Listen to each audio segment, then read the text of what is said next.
Hello and welcome to episode 13 of the Bulletin. It's coming up to the end of the year. We've got a super special guest on.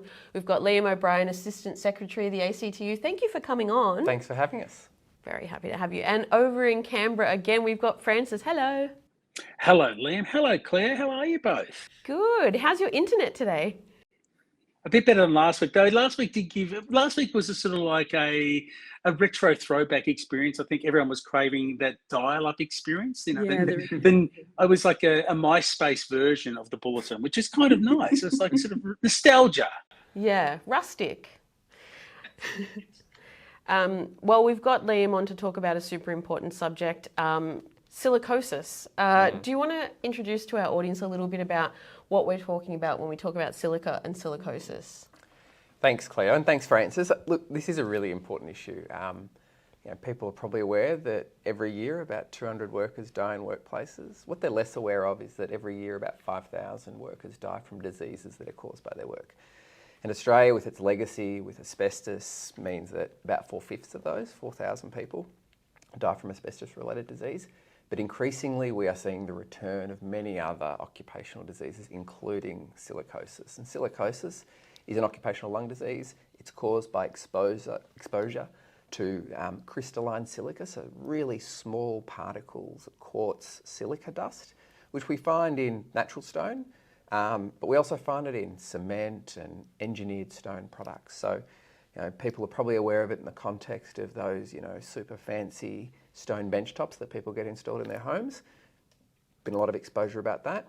But what we also see it is workers who work in quarrying, in mining, in construction, and now with, every capital city in the country building tunnels, we see it a lot in the tunnelling industry. And it's a horrible disease. It's incurable, it's debilitating, it will absolutely shorten your life, but it is entirely preventable with better workplace practices. And that's been a real feature of what's happened in Australia, because we could have prevented this, but we're seeing now hundreds of workers every year being diagnosed with it.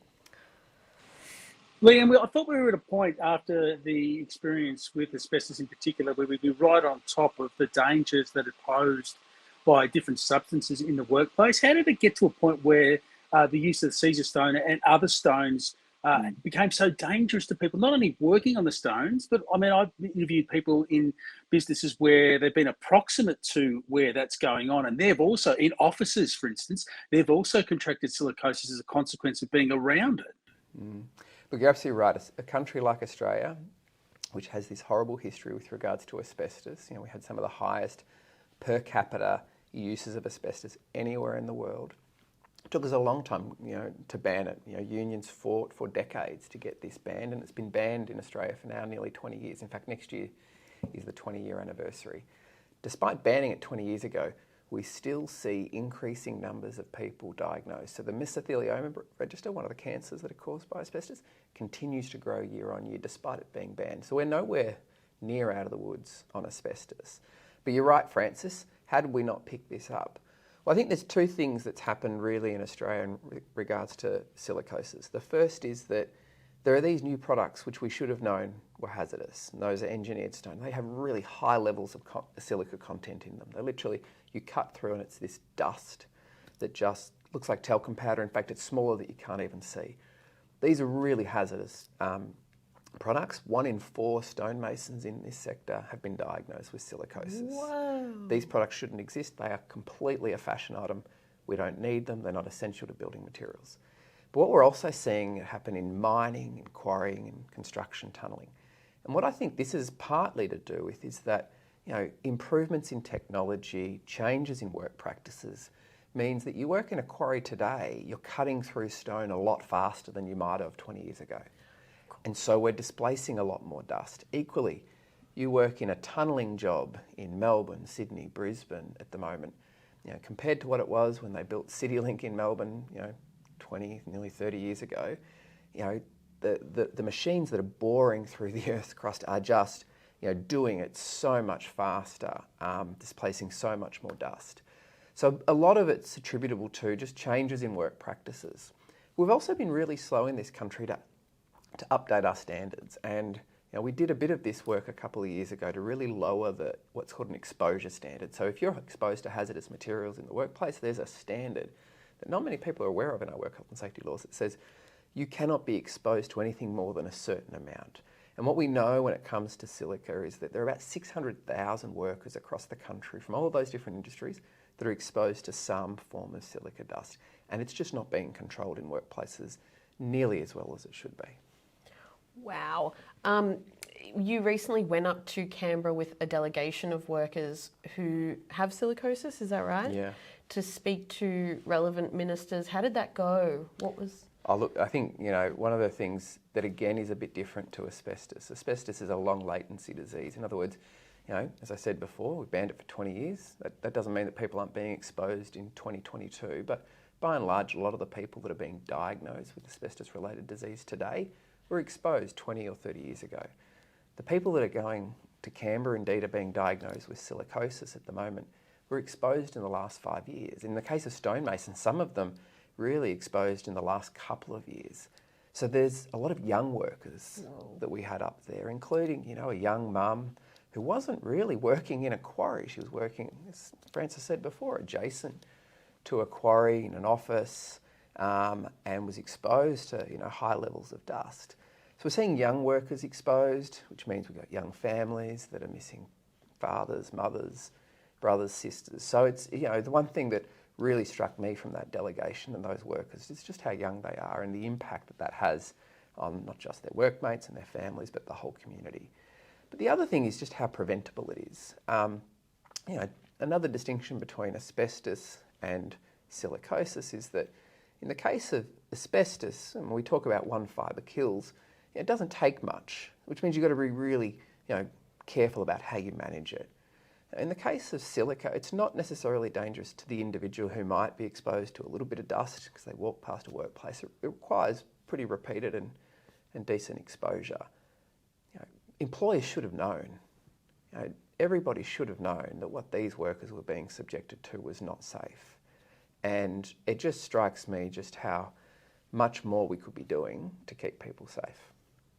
So it must have caused a lot of stress as awareness has grown in the last couple of years for workers in those environments about how to protect themselves now in workplaces where they might be exposed. What's the position, as the guru of occupational health and safety for the union movement, Liam? What's the position that you take when you talk to workers about, okay, you might be in an environment where silica will be present, you need to do what? So the first thing, like with any danger in your workplace, you've got to identify it in the first case. So I said before, 600,000 workers are exposed to hazardous levels of dust in a variety of different industries. The first thing that employers have to do is they have to consult workers about the types of risks that you're exposed to. And I suppose in some ways, kind of like mental health hazards in the workplace, dust, you don't always see it. I mean, yes, especially in big volumes, you will see it, you'll taste it, you'll smell it. But, it's not like an unguarded piece of plant and equipment where I put my hand in there, it's not coming back. You know that if you haven't got good traffic management in a workplace, there's a very good chance you'll get hit by a mobile plant. In the case of silica, it is prolonged exposure. So employers sitting down and understanding work practices with workers and identifying those risks. If you are in a high-risk silica workplace, your employer has a legal obligation to do air monitoring. So they're supposed to do it. They're supposed to bring in experts, occupational hygienists, to come in and measure it, and they're supposed to share that data with you. And if it's above that workplace exposure standard, they need to take action to bring it down. And action is not just handing you a mask, it's actually engaging in controls that will reduce the levels of dust. In a case like engineered stone, we've currently got a ban on dry cutting, which means that it's always got to be wet cut. In the case of quarrying and tunnelling, there should be dust extraction. There should be suppression with water where you're cutting through stone. Those are the sort of things that should be happening. You should also be doing health monitoring. So workers across all of these industries, but in particular in engineered stone, should be undertaking regular health monitoring. Your employer is legally required to do that. That's about identifying early signs.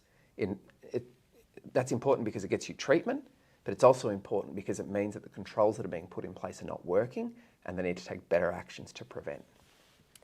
So at the moment, are we seeing employers actively not doing enough? There was a report issued earlier this year from the Australian Institute of Occupational Hygienists, which are essentially the people that come in and do that air monitoring for employers, and they said their number one issue is the lack of compliance from employers. Employers just not doing the bare minimum in terms of the basics. So that's why we've been calling on stronger rules.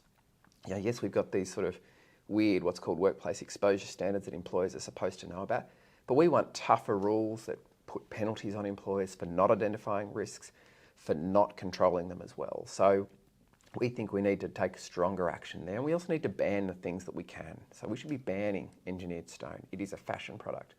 Last week, the CFMU came out and said, if governments won't ban this, we will ban it. Mm-hmm. Yeah, I heard that. And just to finish, Liam, a question for those who are living with silicosis.